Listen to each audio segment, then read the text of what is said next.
Bitcoiners, pardon the delay, pardon the delay. It's that Rumble thing, it does it's not always easy to upload Rumble. It takes a bit of time. Sometimes it just sits there and loads and takes forever and then blah blah blah blah blah. You get it. Let me get this set up properly. All right, all right. We got a good day, Bitcoiners from Ben. We got a P-Man Van with a good day, all. We got a Jeremy Helm, who must be up early over in California. Welcome to your lonely morning, Bitcoiners. No, we're not going to be lonely today. We're together. We're going to talk about loneliness, but we're together. We're not lonely. We're Bitcoiners. B for victory says Bomatan. Good morning, Bitcoiners. Indeed. Happy Tuesday, everyone. Indeed, indeed. Sean recommends. Good morning, Sean. Good morning, Daniel. Good morning. We love it. Howdy, Bitcoiners. We got a Beatcoiners. We like Bitcoin, right? We're into Bitcoin. Tommy, good morning, friends. Orange pill one person today. You see me looking over, it's because I have my iPad where I keep my notes in front. So sometimes I have to look over. All right. Normally I'm a little bit better set up, but there we go. This'll do. I'm glad you saw my notes. I'm glad you saw that I mentioned I was going to be a little late. We tried our best. We try. We got a Jevi here. Hello, Jevi. Good morning. King Mansa Musa. Never feeling lonely as long as I have it. You already get the point of today's show. You get the point of today's show. There you go. All right. Jeremy with a seemed like it took a while for that to kick in. Yeah. All right. Once I feel rich with Bitcoin, I will be better. Good job, V. Good job, V. All right. Now, let's just acknowledge I had to put a light on today. It's so dark in here because the clouds are covering our beautiful sunshine and our beautiful sunrise. But no matter what, that sun is so strong, it pierces right through the clouds. I know it's up. It's not night. It's not dark, right? It's definitely a cloudy, dark and gray day, but that sun is up and Bitcoin's running. So all that's left for us to do is have a coffee, talk about what's new. So we like to start every single morning with the fakest news we can find. And I have a good friend of mine who will be flying to Banff, Canada, the first ever national park on the continent. Did you know that? So America inventing the park system, right? A guy named, I think, James Muir, Yosemite and all that stuff. Amazing guy if you don't know the story of the history of Yosemite Park and the fella who founded it, James Muir, like a Scottish guy who just was awesome. So if you don't know much about him, go check it out. And there's, I think, some documentaries on the history of the American park system, but all of them, even James Muir, was inspired by Banff National Park and Lake Louise because it really is one of the most beautiful places in the world. I've been lucky enough to go there. And but in our special little category of the racist parks, CBC News not too happy about the parks. So I'm here telling you about all the cool things about the history of the Banff National Park and then the resultant U.S. national park system. But according to the CBC, our national parks have a troubling history, right? They're troubling. The real story beneath these cherished landscapes that are integral to our national identity is one of displacement, forced labor, and exclusion. Wah, wah. But a transformative shift is underway as Canadians confront the past and work toward a brighter future. If you read the article, it's all about trying to get more people to go to the park. Let's go to the park. Tough stuff. Now, people talking about the CBDC and the US digital dollar. Fed Now, of course, is out. Bloomberg, right, doesn't want you to get too into that subject, though. A digital dollar is for the banks and governments, you idiots, not for you. It's not for you. Using blockchain-like technology could speed up and simplify transactions among giant institutions. Don't we all want that? It's great, right? So Bloomberg, it's not for you. Digital money is not for you. You get the different kind, right? It's not for you.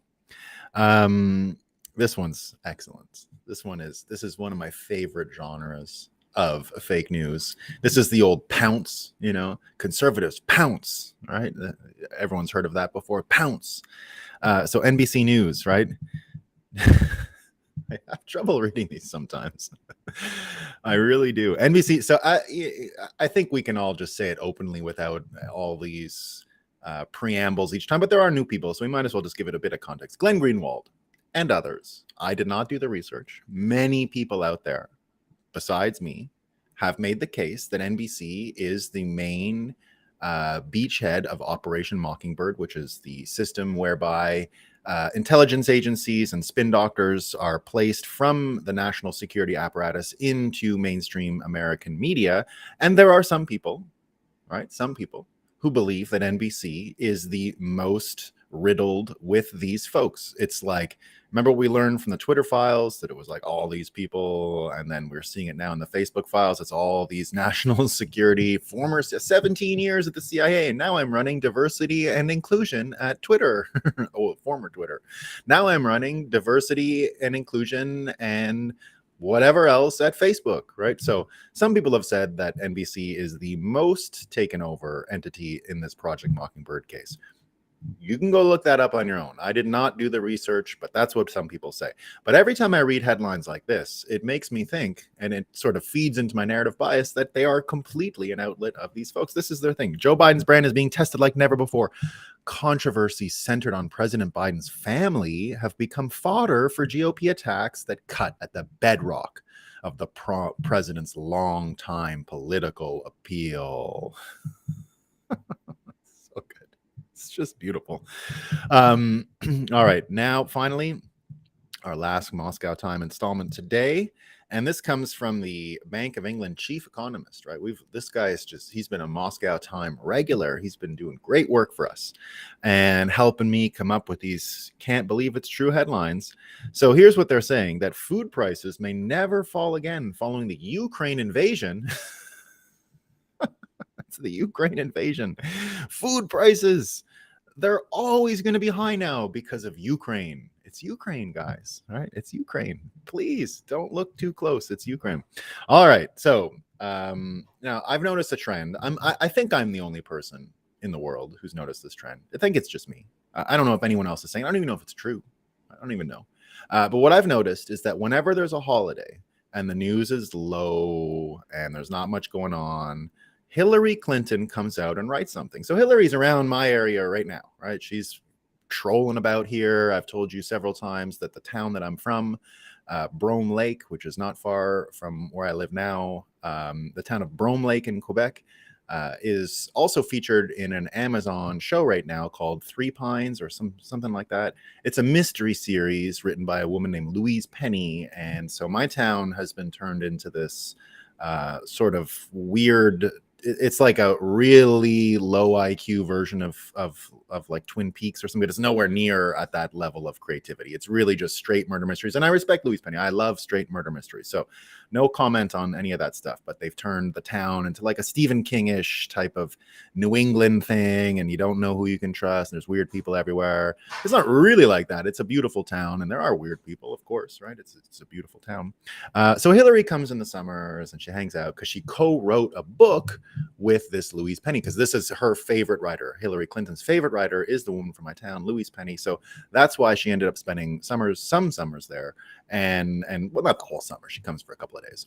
But it's also a beautiful place, and many world leaders come and stay there. The Queen has stayed there. It's a gorgeous town, right? For all intents and purposes.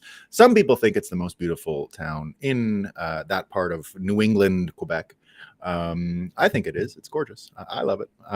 So she comes every summer, and so they wrote a book about what if people killed other people in the White House, right? Oh, Hillary, cool story, you know. So here's the trend that I've noticed, though, and I'm serious about this. She always comes out during holiday weekends. So this was a holiday weekend in some U.S. states and most of Canada, not Quebec. It was the August long weekend, it's called, in most of Canada. Quebec has another holiday because of Saint Jean Baptiste back in June, but yesterday was a holiday throughout Canada and in some parts of the United States. It is a typical long weekend in August. And so here's the thing about Hillary. She's done every Thanksgiving she comes out with something because there's a lot of empty airspace. If you remember, 2 years ago, she came out on Thanksgiving and blasted Bitcoin the whole weekend. The whole weekend, she was just, oh, Bitcoin can destabilize nations. She did a tour of media going on about what Bitcoin can do to the architecture of nation states by separating money and state. And I said from the start, Hillary Clinton sees the whole field. Like, we always got to give Hillary credit, right? If we're just talking about intelligence, she is the real deal, right? We're not fucking around here. She knows what she's doing. She is one of the smartest people you'll ever come across, right? That is absolutely for sure. And you got to respect that part of Hillary. You have to. You can't underestimate it. You can't say, oh, she's just this old shrill lady yelling at everyone and angry and upset and lonely, right? So, she's not that. She's a very clever woman. She doesn't need me to tell that she's clever. I just want you to know that I'm not sitting here underestimating her capacity, intelligence, any of those things, right? I'm actually saying that this is very clever on her part to take these, even if it isn't sort of a holiday this August weekend in all of the United States, it's also a quiet weekend with a lot of reading and not a lot of, people are out. This is sort of vacation-y time throughout most of North America. So she came out yesterday with an Atlantic article, right? She wrote something in the Atlantic called The Weaponization of Loneliness. And weirdly, on the same day, Shoe on Head, I don't know if you guys follow Shoe on Head, but you should. Shoe on Head is my absolute favorite liberal in the world. She is one of the smartest video, YouTube women, whatever she is. Just awesome. And she is my favorite liberal because she is one of the first people to never, ever, ever criticize Trump fans. She's not a huge fan of Trump. She was a big Bernie supporter. But she is the type of liberal person who can go hang out with a bunch of conservatives, not get insulted, not have trouble, not have a hard time. She's super anti-pedo, right? That's one of her big things, is that like just never, right? No, under no circumstances, she's not going to intellectualize it. She's not going to rationalize it. So she also came out with a video yesterday on male loneliness. So that's kind of how I got the idea to talk about loneliness, because it was both Hillary and this Shoe on Head. So the Shoe on Head video is great, right? She does a whole thing specifically about men lacking the space, the capacity, physical capacity to have a lot of friends anymore, and that stuff is sort of broken down. I even remember in my lifetime in Quebec, there were still taverns in the 90s that only men could enter. You were not allowed indoors. I used to go with my dad sometimes, right? And I would just be this kid who would walk in with my dad, and there'd be the hockey game on, but no women allowed. Like, really, no, none. You don't see those anymore. They were cool. I didn't mind it, right? As a little boy, you were allowed in, and it was just men around, and they'd give you quarters to play the video game, slot machines, and all that stuff. So they're a great time. But here's the problem with Hillary's. Let's go back. We'll talk about Hillary, and we'll talk about Shoe on Head's thing. So, of course, Hillary blames all loneliness is political, according to Hillary Clinton. Okay, so she goes in with this loneliness thing, and of course, it's always about. I'll read you a little bit, right? So the question has preoccupied her, and she blames the loneliness for creating the conditions for demagoguery and Trump, basically, right? So everyone's super lonely, and that's why we have Trump, right? Because the influence of dark money and corporate power, right-wing propaganda and misinformation are all there to influence people who are lonely, right? So she says the vast right-wing conspiracy has been of compelling interest to me for years, but I've long thought something important was missing from our national conversation about threats to our democracy. So, of course, everyone online picking up on this and having a good laugh, right? So here's Charles Cook saying, loneliness and isolation are serious, complicated topics. In her disgraceful piece in The Atlantic, Hillary Clinton turned them both into boring partisan footballs while pretending to reject us versus them dichotomies. For shame. Paul Lucas says, according to Hillary Clinton, the main problem with loneliness in America is that it leads to people who disagree politically with Hillary Clinton. Congrats to The Atlantic for publishing a Poe's Law classic. If you guys don't know what Poe's Law is, by the way, It's an internet thing where sarcasm is not communicable over the internet, which is why you should always add a emoji or a smiley face or something like that to show that you're poking fun and not being serious or whatever, because there's just no way without body language and anything that they get that through, right? So in this case, and so the Poe's law is that no matter what, it will be taken as literal and will be seen as insulting or problematic or whatever people say. So so that's her basically publishing this and people just saying, you know, what are you doing? What are you doing, Atlantic? Dr. Kenneth Warner says Hillary Clinton wants to save me from loneliness. Honestly, I'd rather die of it. I'd rather die of it. Okay. So Shoe on Head's thing then was just all about the stats and the number of men like way more likely to commit suicide, way more affected by this loneliness thing than anyone else in the world. And so when I think of these, the reason why, you know, first of all, loneliness absolutely a real problem, and I think one of the worst out there, right? And especially just look this week with these AI women coming out and all around, and everyone saying like, "Wow, you know, like they look real." If you've seen them, like gorgeous influencer type women, but entirely AI generated. Nothing about them is real. They have videos talking about their new bikinis or whatever, but they're not real, right? They're just totally AI. And the minute I saw that, I said, well, that's going to catch on. Like, if you don't think a man who is not only lonely but chooses to be lonely because of whatever else is going on in the world, for example, you know, just look at this statistic came out, right, that basically single women are the main buttress of the Democrat Party, right? So just, you know, I don't know if it's true. Some people said it yesterday. It was a quote out there. Let me find it. It's not in my notes today, but it's a good one. I just want to make sure you all are covering or seeing it, because a lot of people were talking about that today and yesterday, that this statistic about who makes up which party and who's behind it is important. So let me just find it here. I had it yesterday and didn't use it, so that's why it shouldn't be too hard for me to find. Yeah, so here it is. So this is from, I'm not sure who published this. I only have the quote, but basically this is it, right? It's saying that this is all the demographics of each party, right? So it says adding marital status to the mix, GOP advantage among married men shoots up to 20 points, right? So 59% of married men are Republican, 39% of married men are Democrat, and shrinks among unmarried men to just 7 points. 52% of unmarried men are Republican and 45% are Democrat. But what most people don't know, including everyone who works at Politico apparently, is that among married women, Republicans still maintain a sizable 14-point advantage. So married women are still predominantly by a lot Republican. But if Republicans are winning married men by 20 points, married women by 14 points, and unmarried men by 7 points, then who is keeping Democrats competitive? Single women are single-handedly saving the Democrat Party by a 37-point margin. Single women overwhelmingly pulled the lever for Democrats, 68 to 31%. And because that's such a big gap, that's why the wins are there.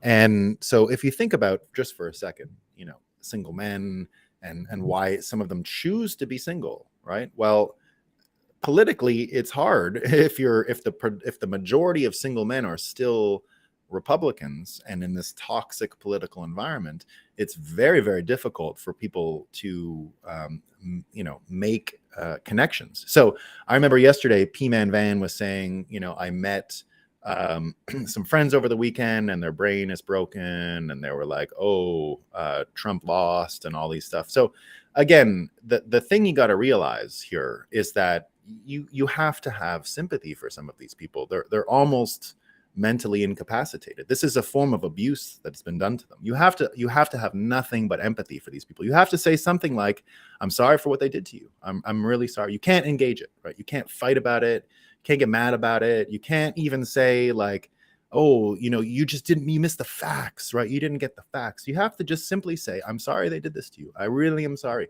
Now, the way to think about it is like, if a blind person was to hit you on the street by accident. They're blind. Would you get mad at them? Would you sit there and go, oh, your eyes, what's wrong with your eye? Why don't you go get them fixed, man? Right?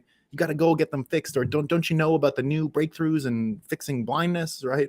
You would not do it. If a mentally handicapped a person was to bump into you in a store, would you get mad at them? No, they're handicapped. You're not going to yell at a handicapped person for bumping into you and screwing something up, right? And in the end, this problem that people have is that they can't connect because so much has been done to their brains on both sides, Republican and Democrat. I will never deny what Trump is. He is one of the greatest prompt engineers of human ignorance and intelligence you'll ever find. But I can't, you can't, no one can sit in a room with Donald Trump and keep their opinion. It's not possible, right? He will change your opinion no matter what. He will program your brain. If you're in his presence, if you're in his orbit, you are going to think something along the lines that he thinks, or else the exact opposite. He'll repel you to the other side of the point of view, right? So now you can be okay with that, right? I've accepted Trump for who he is, and I know that if I'm about to get into the roller coaster of a Trump idea, I know I'm in for a ride, right? I know I'm not going to come out of the roller coaster the same that I went in, right? But I know that. So, but the point is, though, that all of this prompt engineering done from mainstream media, done from either side, either political party, even the political fights to begin with, are keeping people apart. Obviously, we know that, right? It's very clear. But here's the thing. One of the first reasons I even joined politics, one of the first reasons I even got into politics, Bitcoin, was because in politics, I could see this division coming, right? The division was here. People were not able to talk anymore. It was getting worse and worse and worse. And one of the neat things about Bitcoin, already back in 2015, when Trump was really toxic, right? When it was like really weird. And if you said, because we didn't know he'd win, it was just the attack ads getting a lot of airspace in the mainstream media. You had to really see through the mainstream media lies in order to be a supporter of Trump in 2015, right? Of course, because everything people said about him was he was the worst and he was terrible and all of these things. Well, one of the neat things that I found when I joined the Bitcoin community was that you could actually in 2015 just say openly, like, hey, I'm a Trump supporter, right? Yeah, I love Donald Trump, right? For these reasons, I like Bitcoin more. I want to destabilize the role of president. I want to change what's going on here. I'm an accelerationist. Let's do it. Let's change reality. Trump is one of the most important people out there to change reality. He can do that. And so that was a conversation that I had with many people in 2015, 2016. And so the Bitcoin community already, the meetups, and then of course, Bitcoin events have always been a place where we weren't really burdened by these fake prison of two ideas, by political polarization. We always had the ability to have these conversations with. I met plenty of people who didn't like Trump in the Bitcoin space, right? Many, but they didn't think you were white supremacist because you were a Trump supporter. They said, I don't know, really, not to say that they were into Hillary or anything else. They just weren't even into politics. You'd find people like that in Bitcoin regularly. It's it's all going to fall apart. We don't even need to pay attention. This is not the game we're playing in, which I still agree with, right? So that's a big, I think a big part of it.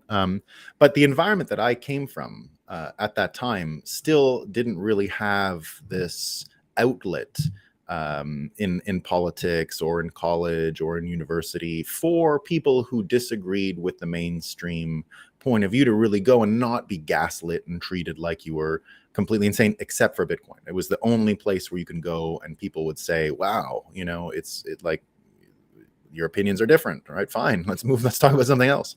And so funny enough, also in the Atlantic, this weekend. So I was out perusing the Atlantic over this holiday weekend thing in order to get some Moscow time. And I found another one. And it reminds me of just how much things have changed since I first got into Bitcoin. Because before Trudeau was the leader of the Liberal Party, it was a fella named Michael Ignatieff, right? So Michael Ignatieff, you don't need to know anything about this guy. He is one of the all-time top losers you'll ever come across. I mean, really a loser. And he was a Harvard prof. He's from right here in the same area. He's from exactly in my home area of the Eastern Townships where Hillary is right now. He's a next town over, right? Or anyway, you don't need to know about this guy. Complete rock bottom stupid guy. And he tried to run in politics in Canada against Harper in the election that I was in, the 2011 federal election in Canada, where I ran to be a member of parliament. And he was the leader of the Liberal Party in one of the greatest losses the Liberal Party's ever suffered. They were relegated to third place. The NDP, which is the more far left, but not really hard to, they can be a little populist, although they're not anymore. They're really urban now and no longer rural populists, lefty sort of party. They came in second. They won all of Quebec. So this guy Ignatieff got run out of town after that, right? Because he was exactly what you'd imagine. He was just a university guy, big academic and intellectual. Oh, we need some sexy intellectuals to run Canada again. Because, if you didn't know that, Trudeau's dad, right? Trudeau's dad, Pierre Trudeau, who was much more famous and much more hated than his son, Justin, in Canada, probably equally hated now. So the story of that family is his granddaddy, Justin Trudeau's granddaddy, got the gas stations going in Quebec, right? He was one of the first gas station owners, right? And so his son was like kind of a nouveau riche guy, like the Trudeau. Pierre Trudeau was kind of rich because his daddy had a bunch of gas stations. So Pierre Trudeau went around the world, went to Harvard, he went to my old school in France, Sciences Po, and then he went to LSE or whatever in England. He went to fancy colleges around the world, and came home and was this academic guy and started writing thought pieces. He was an influencer. And then he became prime minister of that because of that. No experience whatsoever in professional work. Wrote a bunch of articles, and that was it, right? Traveled around as a backpacking academic. So the Liberals have always had, in Canada anyway, this soft spot because of Trudeau's dad for these intellectual academic people. So this guy here, Trudeau's dad is Castro. Could be. Who knows? Who knows? It's a fun thing to think about. So the story with the Ignatieff guy is he comes back and sort of takes that mantle of like, I'm the academic, right? So here he is in the same issue of the Atlantic that Hillary Clinton is like, oh, loneliness is conservatives' fault, right? Oh my goodness. So Ignatieff has gone back to academia because he had no hope in politics. They just chewed him up and spat him out. So he goes into academia, and he comes out of academia with a article about the, let's call it, perversion in his mind of what's happened with colleges. And so this is what he says. Right, let me find the quote. So this is what he says. He's going on about how the Hungarian leader hates colleges, and then he does a bunch of mind reading, right? So he does a bunch of mind reading talking about how why the right wing hates universities, why the alt-right hates higher education. So the whole article is just mind reading. The whole thing is they believe this and they believe that. So therefore, and because of they believe this, he is the greatest mind reader in the history of mind reading, right? He must have developed like a cone. I think the way I picture him going about the world is he has this super cool invention that no one has ever seen. It's like a little funnel, right? And you put it in your ear, and it's got a lens in it, and you can actually look through the lens into the ear, and then you just see the thoughts. They're just there. There's like a screen. You didn't know it. There's like a screen inside your brain, and that's what his device does. He turns the thoughts into the screen, so he knows exactly what you're thinking, right? He knew what DeSantis was thinking when he tried to change the education system in Florida. He knows what everyone is thinking when they deny the utility and effectiveness of colleges. He knows what everyone's thinking, right? Every right-wing person he's thinking. He wonders why he didn't have any success, right? He just didn't share his mind-reading techniques with anyone, right? If you'd have said, I have this mind-reading power, I'm going to share it with you. He could have been the leader of Canada. He could have been, right? But he didn't share his mind-reading power. So here's what he says, though. This is his big conclusion, right? He goes, universities are not usually understood and even more rarely defended as guardrail institutions that keep a democracy from succumbing to the tyranny of the majority, but that is one of their roles, to test, criticize, and validate the knowledge that citizens use to make decisions about who should rule them. because this is the university's democratic rationale, the message for those who want to defend them should be clear. So long as academic freedom is considered a privilege of a liberal elite, it has no constituency beyond academia. So he's right about that. Liberals should defend academic freedom not as the privilege of a profession, nor to preserve universities as bastions of progressive opinion, but because universities like this is the point where he proves he has no functional brain, right? He goes, because universities like courts, a free press, and independent regulatory bodies are essential restraints on majoritarian rule that keep us all free. We're all free, guys, because the courts are working so well, the free press is working so well, and of course, independent regulatory bodies that we've seen, they just work so great in America. They are just making the best situation better in America. Ignatieff, why aren't we listening to more of you academics? All we need to do, actually, like he's saying, is include universities in our super well-functioning courts, media, and regulatory bodies, and poof, the problem is over, right? Then people understand universities are essential for democracy, right? But go back to what Shoe on Head was saying, right? Shoe on Head was saying, why this loneliness? Well, that's one of the reasons. Men can't just go to universities and create clubs anymore and hang out, right? Where can men actually go? And it's not just men. Men want to be with women. Women want to be with men in most cases. And where are these places supposed to be, right? You get a bunch of brainwashed, like they're saying it. What is it? 70% of single women are from one political party. And because of that, the sheer numbers of possibility of these people spending time together and getting along is almost nothing, right? There's like 20% crossover here. So, and then those people have to meet and have chemistry and get along and want to spend time together. What are the odds? They're zero, right? The odds are like none, because of the brainwashing and the spin and the propaganda. Again, when, for example, Robert Kennedy said he would, his path to victory was simple. It was just tell the truth. Don't lie to the American people. Don't brainwash them and spin them for your own political purposes. You know, Hillary's sitting there wondering why people are lonely and then counting her money, which is why I put it as the theme of her just counting her money, right? Obviously, the spin always served one purpose and one purpose alone: power and money. Right? There was a reason why you want to do this. There's a reason why you divide people. There's a reason why, probably going to make money off of it.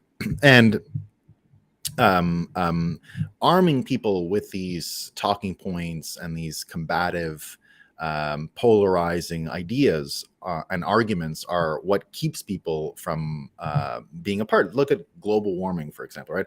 I do not engage in global warming debates ever. Why? It turns into the same farce every time. On either side, you get a bunch of people just spewing their talking points. That's it. It's just people who've memorized talking points. They've been prompt engineered. The talking points have been downloaded into their brain on either side, and then they just repeat their talking points like a bunch of NPCs. Right? So the other day, you had Vivek, who was being confronted by, you know, this fake conservative show, Sangar and Getty or whatever it used to be on NPR, and then he had this, you know, it's like a liberal and a conservative, but he's not really. Like he's you know, he's an academic, I guess. I'm a fan enough. I think he's doing fine. All right. So the idea that these two people can do a show, maybe. So they had Vivek on the other day, and they're asking Vivek about global warming, right? They're saying, oh, you've said that they're crazy people and that they're mentally deranged and they're cult members. Like, how are you ever going to persuade someone about all of these things, right? So he went in and explained basically what I've been saying here for a while, right? Let's just go with the numbers, right? It's true that global warming is happening. It's true. We can see it. It's happening, right? Are humans causing it? I think so, probably. I don't know, but I'm willing to even say, sure, fine, right? And again, it's the catastrophic results, the third question. So he breaks it down exactly as I have done it for you guys many times. Global warming is 3 questions, right? Do not argue anyone on question 1. Is it happening? Yeah, sure. Give it to them, right? Are we causing it? Probably. I don't know. Probably. I'm willing to accept it as, even if it's 1% possible, I can accept it as 100% true, right? Because of the risks and all that stuff, right? We don't need to decide who's responsible for it. We got to deal with the results of it anyway, but it's the results that are important, the consequences of it, right? And that's where everyone disagrees, right? That's where everyone disagrees. And that's what he says here. I'm not a catastrophist, right? I'll solve these problems. We will solve these problems. Human ingenuity is the only resource that we can't run out of. It is an unlimited resource that we have, our intelligence and our creativity. And because that is an unlimited resource, none of these things are a problem. No, there is no other limited resource that can be so limited that would affect our unlimited resource, which is our creativity, inventiveness, and imagination. It won't happen, right? We have an inexhaustible supply of good ideas and the technique to make those ideas real, right? That's what we do all the time. We have nothing but thousands of years of history doing exactly that, and we can do it again. And what he says is, in the end, it is this cult thing. And I bring it back to the loneliness question again, right? Because people are not really interacting across party lines, because their heads are being so filled with brainwashing, with talking points, with downloaded new talking points just dropped type of thing. They can't meet. It's creating this loneliness situation. It's getting worse and worse as people don't spend time together. And colleges are not going to be the solution for it, because colleges are producing 99% global warming, we're all going to burn in hell type people. And that is the cult part, right? And I've said it many times, like even in French, there's a really good way this rhymes, right? So hell in French is l'enfer, right? L'enfer. And global warming is l'effet de serre, the effect of greenhouse gases. Serre is greenhouse gases. So l'effet, the effect of, right? So I've often said that it just like the Catholic order, right? Which is you got to pay a bunch of stuff and then you can get the bonus points to get you into heaven, right? As long as your account is okay, you're going to make it, right? But you got to do this and you got to do that and you got to pay this and you got to pay that. Well, the global warming thing is the exact same. It's like, you got to make sure Greta's happy, and then you got to make sure this is working, and then you got to pay, and you got to do, and you got to sort, and you got to recycle, and you got to do this, right? And if you do enough stuff, your bonus points are going to go up. It's like a loyalty point scheme, right? It's like flight rewards, right? This is their whole religious view. It's flight rewards, right? I'm not, I have a lot of problems with a part of the Catholic faith. I love a lot of the ceremonies, but this flight rewards part of the Catholic religion is absolutely stupid and was brainwashing in its time and still is today, and was simply remodeled for the global warming crowd, because it's the same cult. It's the same thing. If you don't do this and you don't do that, and they rhyme in French, you will burn in hell. You'll burn in l'enfer, and then in French it's you'll burn in l'effet de serre. Right, so you'll burn either way. You're burning, right? It's over. You're going to burn.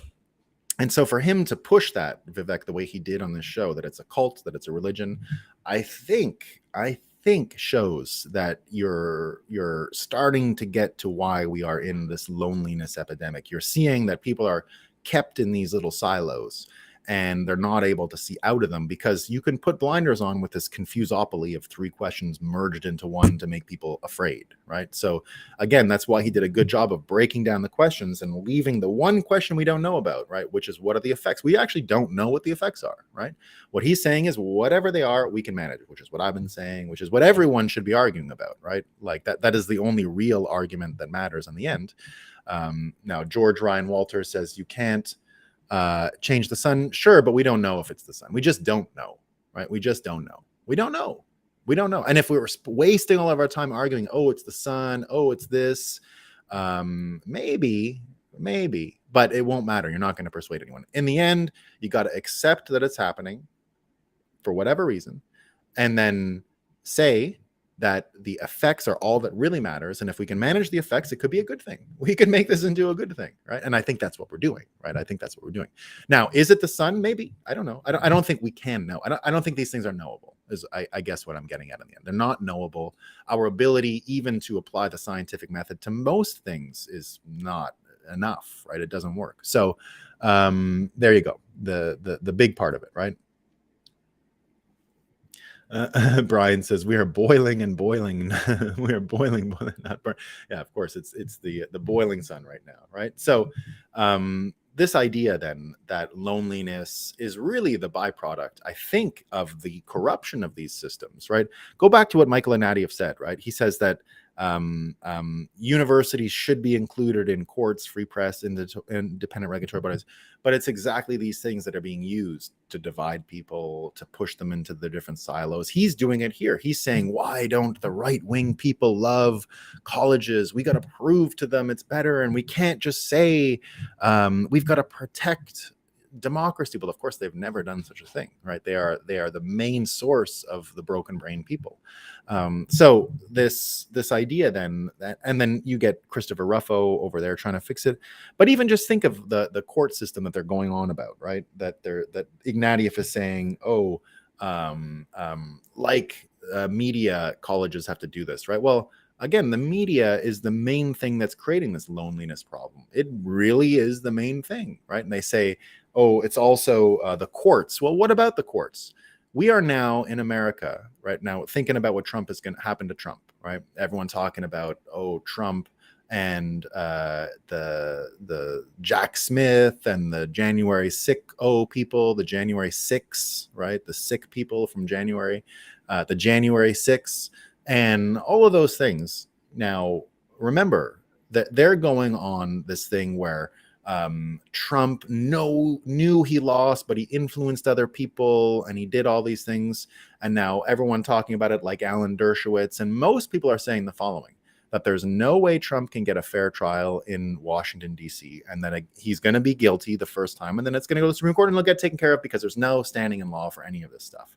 Now, I agree with that assessment, but imagine what Michael Ignatieff is saying here is that the court system is like a bedrock of why America can be taken seriously in the world. And we're just casually talking, about a court in D.C. where you can't get a free trial. You can't get a fair trial. You can't get a fair trial. We're just accepting that Trump is going to get an unfair trial in Washington, D.C., and that's fine. Like that's just part of the story. That's just part of the strategy, right? So Ignatieff saying the courts, the media, academia, and then of course this regulatory agency thing, right? Oh yeah, the independent regulatory agency that has Bloomberg saying in our Moscow time today, the digital dollar is just for banks and rich people. It's not for you, right? It's not for you, you moron. They would say the same thing about Bitcoin if they could co-opt it. They would, right? They would. It's not for you. It's not for you, right? It's for us. Come on. So he's saying these independent regulatory bodies, the same ones that launch FedNow, right? The same ones that are doing the SEC witch hunt all over America. And now Gary Gensler's onto AI. He's going to go after the AI scammers, he says, right? So the SEC, if we talk about it all the time here, completely corrupted, completely lost, has to be shut down, like the FBI, like a lot of other independent regulatory agencies. The FBI is not a regulatory agency, but you know what I mean. So if there is no fair trial, will we see the civil war start? I don't think so. I think as much as Hillary Clinton is saying we're lonely, well, I guess here you go. It didn't completely polarize, right? Like Bitcoiners doing Bitcoin meetups, Bitcoin events now for a long time. As I said in the beginning, one of the most appealing things to me socially about the early Bitcoin days was that I could just be public about my opinions and I didn't have to deal with any backlash. I didn't have to hide what I thought, right? I wasn't going to go leave politics where I could openly, of course, say that I was a Trump supporter. Even then, in 2015, when I would openly say to people in the political sphere, in conservative political politics in Canada, that I was a Donald Trump fan, even they would say, come on, oh my God, right?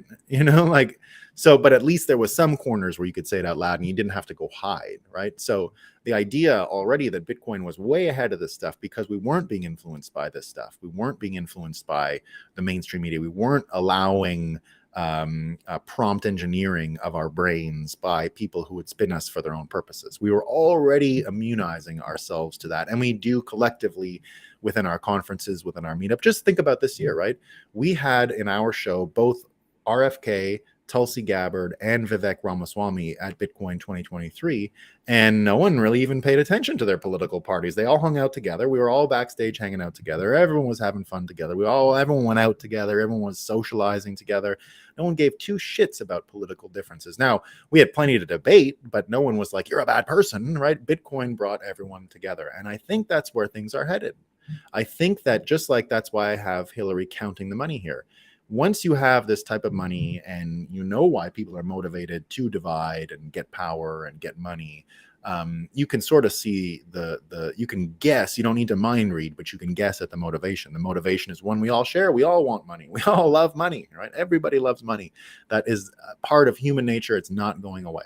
And so the idea that they want money, right, that they recognize the US dollar as money, they want more and will do whatever it takes to get more. Well, that meant for this era, dividing, conquering, doing these things because it was a winner take all game, zero sum political game, right?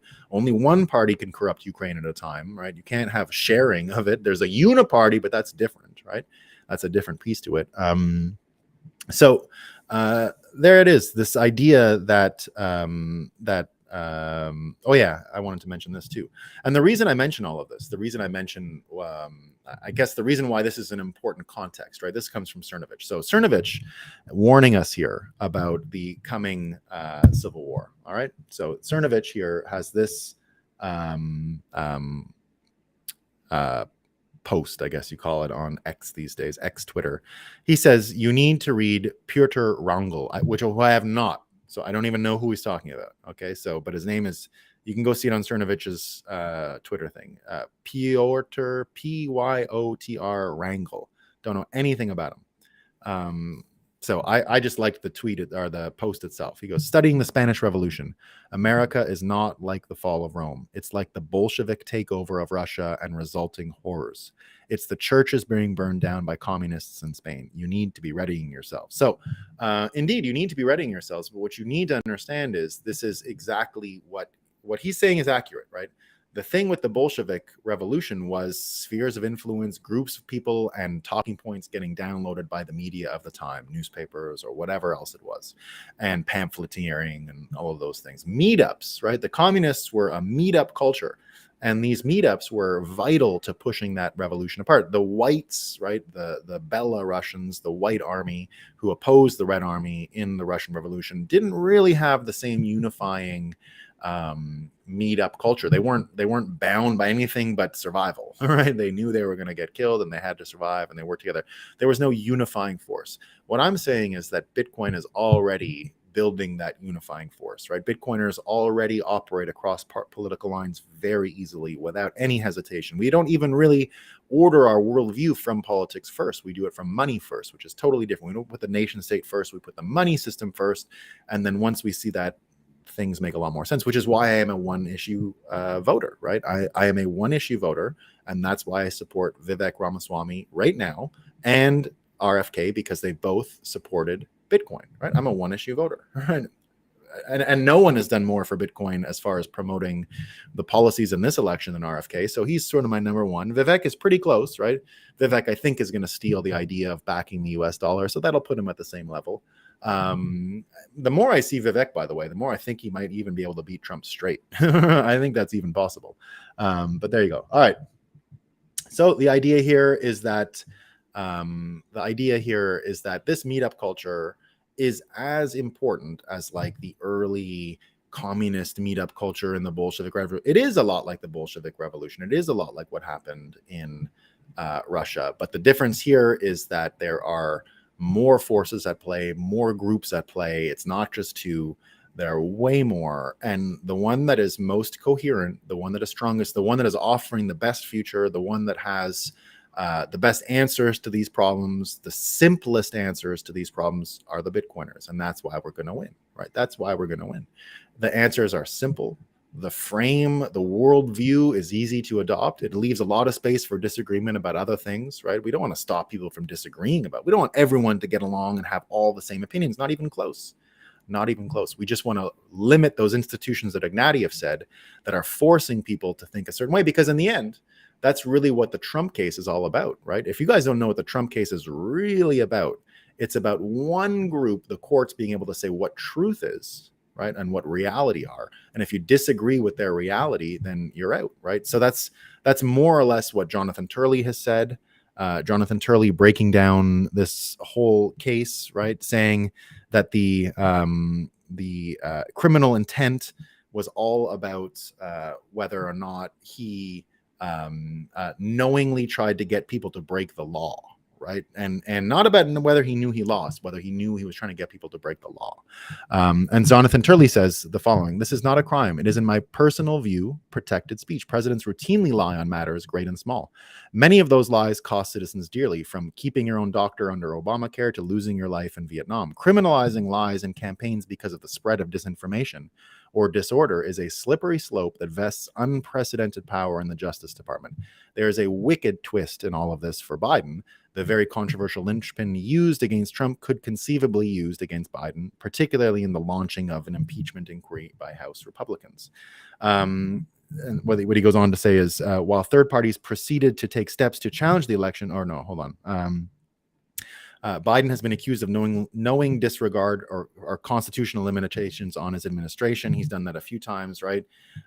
So the national eviction moratorium, going against legal advice that said this is unconstitutional. He's done it with the student loan thing a few times, right? I don't care if it's unconstitutional. I'm going to do it, right? So you can take legal advice, even if it's wrong. You're allowed to be wrong. But what they're saying here is you can't. And if it's true that they could actually criminalize wrongthink, right, then of course the system is totally done and completely over. And that's probably what is going to happen, and it probably is done, right? What Ignatieff is saying is that in his thing, again, the courts, the free press, the universities, and independent regulatory bodies, that's what's needed to preserve democracy. Well, sorry, sorry, buddy, you already lost it, right? It might not be obvious to you because it's you and all these single women and the Democrat Party that are running things, right? So it might not be clear to you, but to everyone else, it's clear. And to all Bitcoiners, it's clear. We're not rebuilding this dog shit. I'm not doing it. We're building something new, right? And because we're building something new, it's important, right? So, all right, let's see what we got. We got a lot of comments today. We love lots of comments, right? We love the lots of comments. Let me head back here.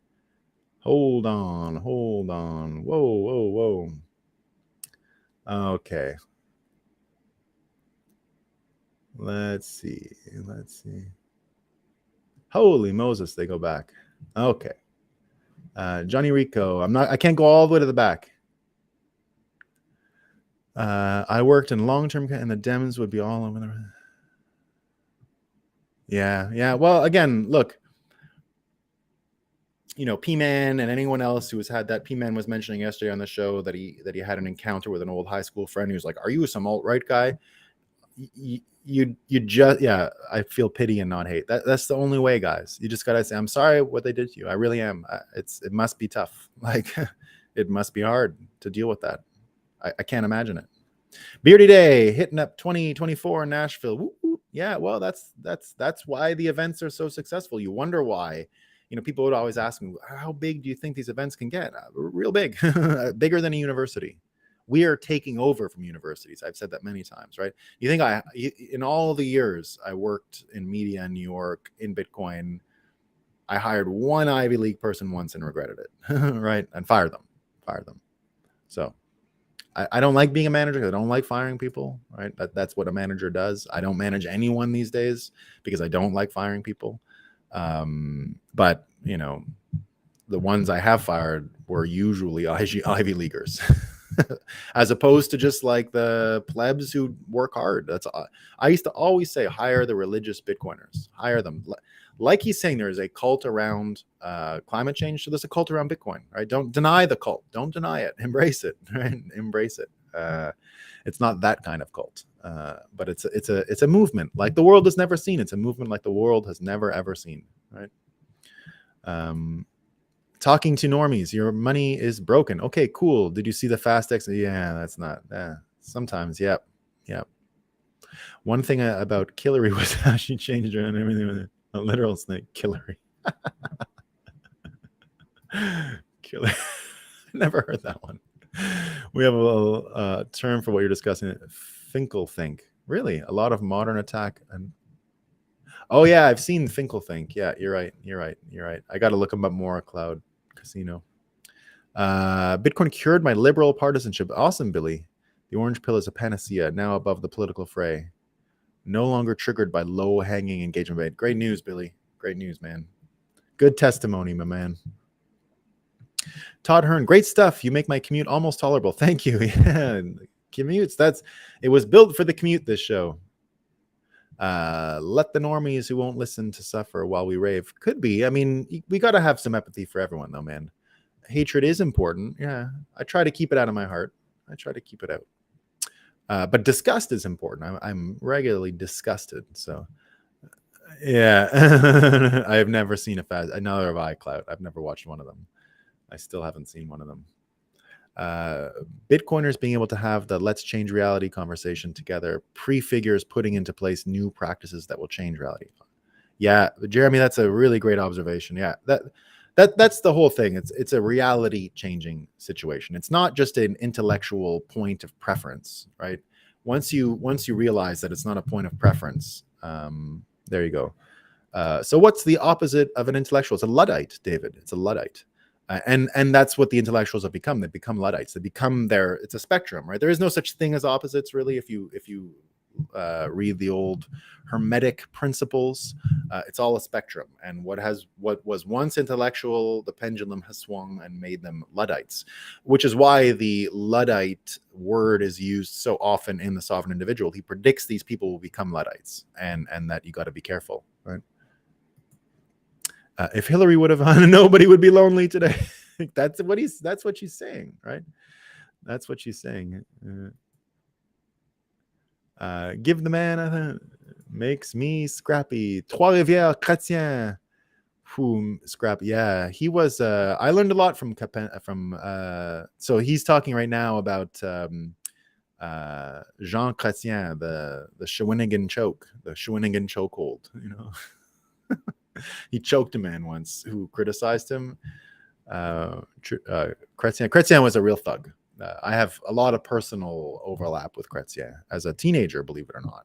A thug, an actual thug, who you got to respect, but he's a thug, right? An actual thug. No one rules me. They can represent me, but not rule. And when you no longer, yeah, that's where we're at, V. People gonna get put down. It's frightening how many unemployed incels in this room. Who's unemployed in an incel? We got people going to work and blah, blah, blah. Like it. Oh, like it. You know, Wayne, we talk a lot about projection here. So you should probably stop it with I don't even know what's going on with this gymnast. Good luck. Good luck, man. Boom, the brainwashing is exactly it. Yeah, it's the brainwashing. We have to continue to fight against Operation Mockingbird. We're doing great. Bitcoin is the answer to it. Climate change is always happening. But what if we run out of problems? Rave, this is actually one of my favorite mimetic thoughts in the space these days. It's that it's not red and blue, it's orange versus green. Yeah, absolutely. It's orange versus green. Red and blue, it doesn't matter. Orange versus green. The results are human impact zones that need cleaning up, that are usually done by corporations that close down before they pay to clean up their damage. We can clean those up by governments. I think so. Yeah. Yeah. I agree. Yeah, you got to pay for the cleanup. I mean, I believe that, right? If you're making a big mess and you're doing stuff now, we got to understand what is to be cleaned. Like there's a big debate on whether we should put more or less greenhouse gas into the environment, right? I don't know the answer, but who knows? Climate change is the new moral to do what is good. Yeah, the flood meme is the new hell meme. Yeah.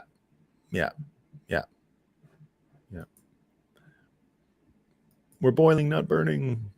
Instead of having your own sovereignty. Yeah. I didn't know that was the Wizard of Oz theme. Let me look at it from that point of view. We love Wizard of Oz around here, everyone. We're big Wizard of Oz fans. Arise, you have nothing to lose but your barbed wire fences. I love that, HBDC. I love it. Climate change is within the statistical boundaries of nature. IPCC report actually confirms that. Yeah, I've read the IPCC. I read every edition of the IPCC report, and yeah, like it doesn't even say that there's a huge. They even in the last one, in the new official version, they actually come out and say the truth, which is the cost of repairing whatever it is we did could be greater in terms of human life.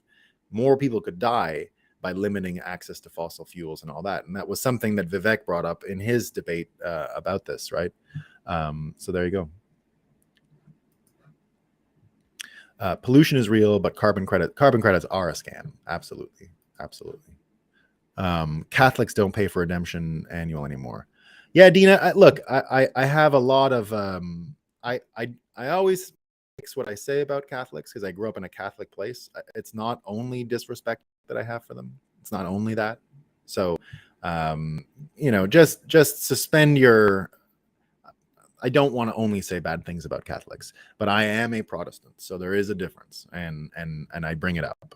But I admire a lot of the stuff that goes on in Catholicism. So, fault we have global warming.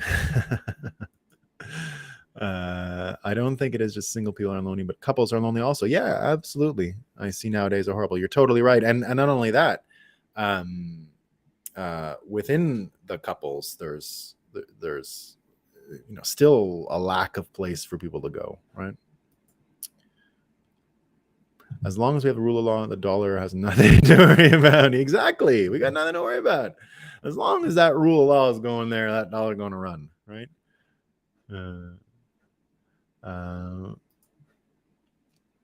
We have a term in America called activist judges for a reason. Yeah, we got those in Canada too.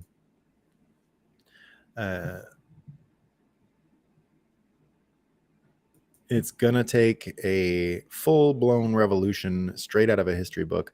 I don't know. I think we can do it with laughter. I think mocking them for their mental incapacity is probably the way to go. Now, I understand what you're saying, higher calling. Like in history, these did result in a fight and the other team killed the other team, right? That's what always happens. So one team killed the other.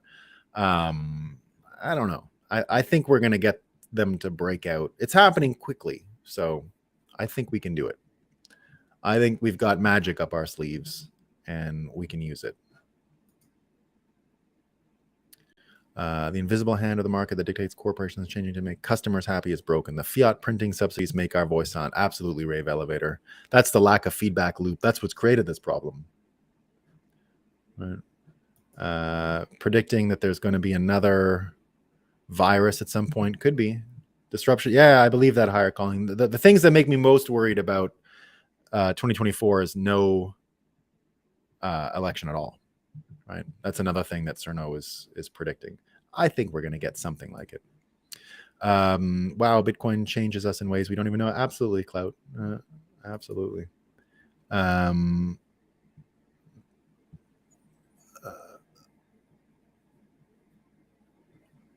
Yeah, but RFK is nutty. We love him, Star Child. We love RFK. V says he's another puppet. Nope. No, he's not. In my mind, the way to get peaceful 2024, and this could happen. This is not outside of the realm of possibility. Joe Biden is kicked off the Democrat thing. Somehow RFK makes enough noise in the Democrat thing, and nature abhors a vacuum, and he makes it. And I think he could. Imagine if the whole presidential election becomes Trump versus RFK about who has the greater moral case to destroy the national security apparatus. The guy whose dad and uncle were killed, or the guy who was basically assassinated by the legal system and the fake news. So which one? All right, I'm not gonna be able to get to all these fellas. I shall look to some more of these later, but I gotta go. I hope I covered everything, and I hope I got one more here. There will not be a post. Yeah. 5G warfare. Yeah, memes are stronger than arms. I believe that. And also the another way to think about World War III is as a economic and psychological war. And that's really how I define World War III, economic and psychological. Now, economics are a psychological engine, so it really is psychological warfare if you really want to boil it down. And that's why I do it this way. All right, team. That's all I got for today. I got to get a few things done. I had a great time with you all this morning. I'm not lonely every morning I spend with you guys. We don't got the loneliness, right? We're not lonely. We got a black card here. We got a G's, right? Sat. So the point is, we got each other, guys. We got a nice morning crowd here. This feels like, to me anyway, the way I had this in mind all the time was that it would feel like coffee with friends every morning to talk over the news, right? That's why I put the news together this way. To me, this is like in the old days where a bunch of people would meet at a coffee shop and there'd be one newspaper and we kind of talk about what was in the newspaper, right? There is no more newspapers. There are no more newspapers. So this is the best we can do. And there's only one, there's not enough coffee shops basically. But this is what we're going for here. This is morning coffee, talk over the newspaper, and try to cure some loneliness and, pick up some sats along the way and some Bitcoin love and Bitcoin community, because loneliness really is the problem. Hillary had it right, but of course she can't help but turn it into a partisan thing. So God bless her. All right, team. Peace.